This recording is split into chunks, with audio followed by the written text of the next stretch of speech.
सुनो ना तिरमिज़ी की हदीस, और इसे याद रखना। नबी पाक अलैहिस्सलाम ने फरमाया, अपने दुख लोगों के सामने ना बयान करना, सेठों नवाबों को ना बताते फिरना, दुनियादारों के सामने जाके ना रोना कि मैं तकलीफ में हूं। फरमाया अगर दुनियादारों को दुख बताओगे रब तुम्हें कभी गनी नहीं करेगा। फरमाया अपने दुख अपने रब को बता, वो जल्दी करे या देर से करे तुझे सारी दुनिया से बेनियाज कर देगा, तुझे किसी का मोहताज नहीं रहने देगा। अपने मुसल्ले को, अपनी दुआओं, एक बुजुर्ग फरमाते हैं मैंने दुआ मांगने का तरीका अपनी बीवी से सीखा। दुआ मांगने का तरीका अपनी, सीखने वाले तो अपने बच्चों से भी सीख लेते हैं, सीखने वाले तो हर एक से सीखते हैं। वो कहते हैं मैंने दुआ मांगने का सलीका अपनी बीवी से सीखा है। हजरत वो किस तरह? फरमाने लगे मेरी बीवी ने ना मुझे कोई काम बताया, कुछ पैसों की जरूरत के लिए कहा, तो मैंने उसे कहा कि भाई अभी मेरे पास नहीं है, कुछ दिनों में आते हैं तो मैं दे दूंगा।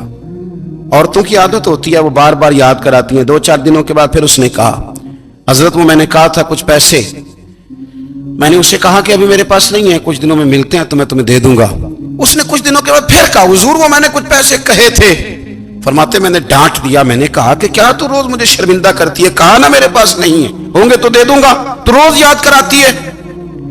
फरमाते उसने पहले तो मेरी डांट को सहा, फिर मेरे सख्त जुमलों ने उसकी आंखों में आंसू पैदा कर दिए, फिर उसने अपने आंचल में अपने उस दुख को समेटा और फिर उसने एक जुमला कहा तो मैं रो पड़ा और मुझे अपने रब से मांगने का तरीका आ गया। मुझे कहने लगी हजरत जी आपने डांट दिया, मैंने सह लिया, पर आप ही मेरे शौहर हैं, बताएं ना आपसे न कहूं तो मैं किससे जाके कहूं। फरमाते हैं मैं रो पड़ा और मैं खुल के रोया और मैं तड़प के रोया और फिर मेरी सिसकियां बंद गईं। तो मुझे कहने लगी आपको क्या हुआ? मैंने कहा मुझे भी दुआ मांगनी आ गई है।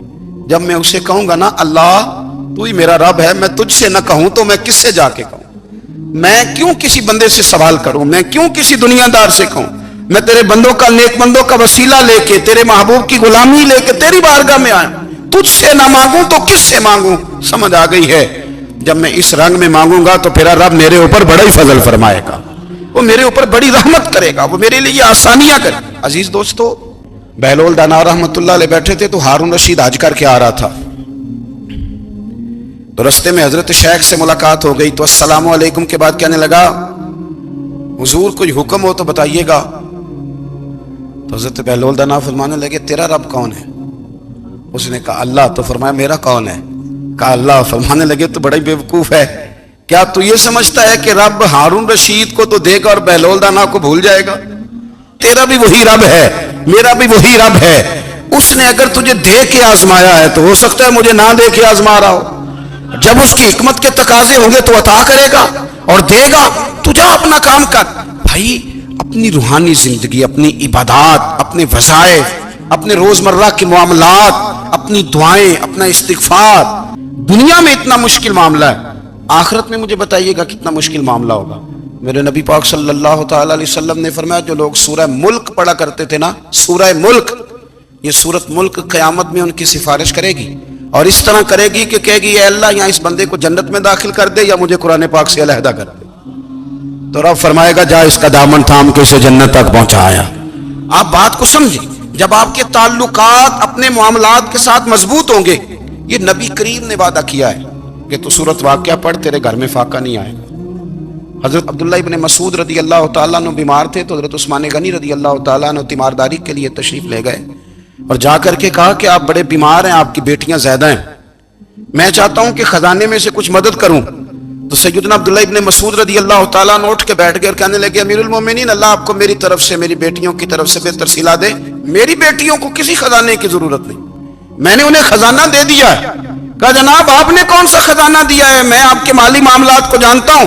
तो फरमाने लगे अमीरुल मोमिनीन मेरे नबी करीम ने फरमाया है जो सूरत वाक़या पढ़े उसे कभी फाका नहीं आता, मैंने बेटियों को याद करा दी है, ये खजाना मैंने उन्हें दे दिया है। वो सारे वालिदैन सुने जो बेटियों के लिए परेशान रहते।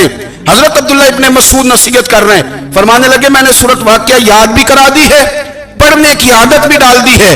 हुजूर ने फरमाया है जो सूरत वाक़या पढ़े उससे फाका नहीं आता।